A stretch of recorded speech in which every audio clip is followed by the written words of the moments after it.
ఈ రోజు మహాభారతంలోని 39వ అధ్యాయం. కౌరవులు ద్వైతనవంగకి వాళ్ళ సైనికులు మరియు అనుచరులతో చేరుకుంటారు. దుర్యోధన, కర్ణుడు ఉల్లాసంగా ఉంటారు. దుఃఖంలో ఉన్న పాండవుల్ని చూడబోతున్నాము అని. పాండవులు నివసిస్తున్న ఆశ్రమానికి 4 మైళ్ళ దూరంలో కౌరవులు విలాసవంతమైన భవనాల్లో ఉంటున్నారు. దుర్యోధన వాళ్ళు ఆవుల్ని లెక్కిస్తారు. దాని తర్వాత వేటకి వెళ్లి నాట్యం చేసి ఇంకా కొన్ని ఆటలు ఆడుకొని ఉల్లాసంగా గడుపుతారు. మళ్ళీ వాళ్ళు వేటకి వెళ్ళినప్పుడు దుర్యోధన ఒక ఆకర్షణీయమైన చెరువుని చూస్తారు. పాండవులు ఉండే ఆశ్రమం దగ్గర. అక్కడ ఒక శిబిరం వేయమని చెప్తారు. గాంధర్వ రాజైన చిత్రసేన అప్పటికే ఆయన మనుషులతో కలిసి అక్కడ శిబిరం వేసుకున్నారు. అందుకే దుర్యోధన మనుషులు అక్కడ శిబిరం వేయడానికి ప్రయత్నిస్తున్నప్పుడు అడ్డుకున్నారు. దుర్యోధన మనుషులు వెనక్కి వెళ్లి మమ్మల్ని అక్కడ గూడారం వేయడానికి అడ్డుకుంటున్నారు అని చెప్తారు. అది విన్నాక దుర్యోధన విసిగిపోతాడు. యువరాజుని బయటికి తరిమి కొట్టి అక్కడ గూడారాలు వెయ్యండి అని ఆదేశిస్తాడు.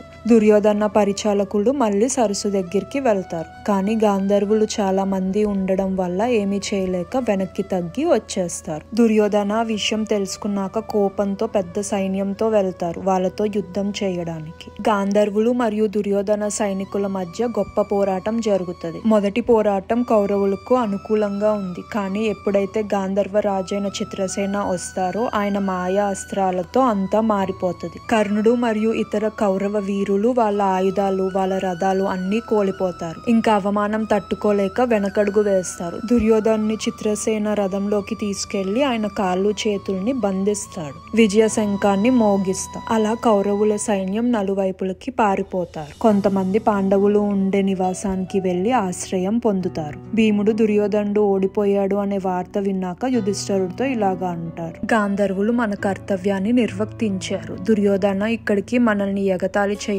వచ్చాడు. ఆయనకి ఇలా జరగాల్సిందే. నాకు వెళ్లి గాంధర్వుడికి అభినందనలు చెప్పాలి అని ఉంది. యుధిష్ఠిరుడు భీముణ్ణి మందలిస్తారు. సోదరుడా, ఇది సంతోషించే సమయం కాదు. కౌరవులు మన బంధువులు. మనం వెళ్లి వాళ్ళని కాపాడాలి. భీముడికి ఆ మాటలు సరిగ్గా అనిపించదు. ఆ పాపాత్ముల్ని మనం ఎందుకు కాపాడాలి? మనం బ్రతికుండంగానే లక్క భవనంలో మన్ని కాల్చాలి అనుకున్నారు. నేను తినే భోజనంలో విషం కలిపి నన్ను నదిలో ముంచేశారు. ద్రౌపదిని జుట్టు పట్టుకొని సభకు తీసుకొచ్చి తన్ని అవమానించారు.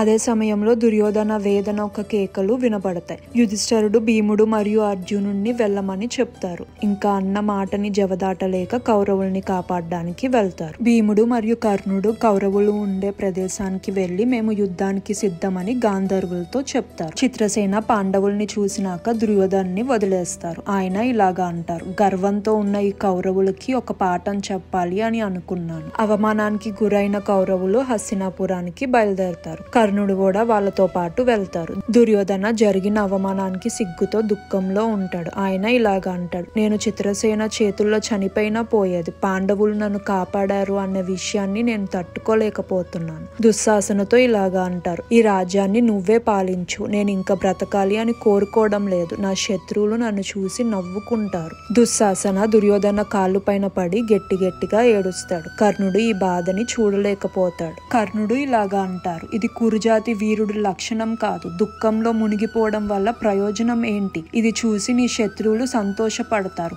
పాండవుల్ని చూడండి, వాళ్ళు అంత అవమానం అనుభవించినప్పటికీ ఎలా ఉన్నారు. శకుని ఇలాగా అంటారు. కర్ణుడు మాటలు విను. నీ ప్రాణాన్ని వదిలేస్తానని ఎందుకు అంటున్నావు? పాండవుల రాజ్యం నీది. ఆనందించు. ఉపవాసం చేయడం వల్ల ప్రయోజనం ఏమీ లేదు. పాండవులతో స్నేహంగా ఉండి వాళ్ళ రాజ్యాన్ని వాళ్ళకి తిరిగిచ్చే. వాళ్ళ రాజ్యాన్ని తిరిగిచ్చే అన్న మాటలు విన్నాక దుర్యోధన దుష్ట స్వభావం తిరిగి వస్తుంది. దుర్యోధన గట్టిగా అరుస్తాడు. పాండవుల్ని నేను జయిస్తాను. కర్ణుడు ఇలాగా అంటారు. ఒక రాజు ఇలాగే మాట్లాడాలి. దాని తర్వాత ఆయన మాటల్ని కొనసాగిస్తారు. చనిపోవడం వల్ల ప్రయోజనం ఏంటి? బ్రతికుండే మనం అన్ని సాధించగలుగుతాం. కర్ణుడు దుర్యోధనుడికి మాటిస్తాడు. 13 సంవత్సరాలు పూర్తయిన వెంటనే అర్జునుడిని యుద్ధంలో వధిస్తాను అని చెప్పి ఆయన కత్తిని పట్టుకుంటారు మాటిస్తున్నట్టుగా. మహాభారతంలో ఇంకా అనేకమైన విషయాలు మీకోసం ఉన్నాయి. తెలుసుకోవాలంటే సబ్స్క్రైబ్ చేసుకొని ఆల్ అని సెలెక్ట్ చేసుకోండి. నచ్చితే లైక్, కమెంట్ అండ్ షేర్ చేయండి. మన ఇతిహాసాన్ని అందరికీ తెలిసేలా చేద్దాం.